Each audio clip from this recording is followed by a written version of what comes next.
Hello' বন্ধু বান্ধৱীসকল, আজি তোমালোকৰ কাৰণে লৈ আহিছোঁ BS ছেকেণ্ড ছেমিষ্টাৰৰ বুৰঞ্জীৰ ২ নম্বৰ পাঠৰ সৰু সৰু প্ৰশ্ন উত্তৰবোৰ আলোচনা কৰিম। ১ নম্বৰ, দিল্লীৰ কুতুব মিনাৰ কোনে স্থাপন কৰিছিল? উত্তৰ, কুতুবুদ্দিন আইবাক। তাৰিখ, ফিৰোজ শ্বাহীৰ প্ৰণেতা কোন? উত্তৰ, জিয়াউদ্দিন বাহৰানী। তবাকত-ই-নাছিৰৰ লেখক কোন? মিনহাজ-উদ্দিন চিৰাজ। খিলজী বংশ কোনে প্ৰতিষ্ঠা কৰিছিল? জলালুদ্দিন ফিৰোজে। আলাউদ্দিনে দিল্লীৰ ওচৰত সজোৱা নতুন নগৰখনৰ নাম কি? চিৰি।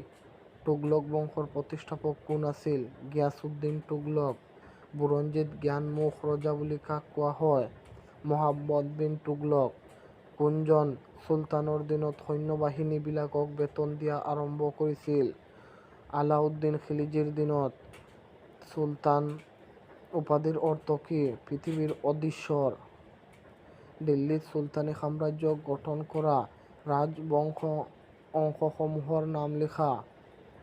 দাস বংশ, চামচি বংশ আৰু লোদী বংশ।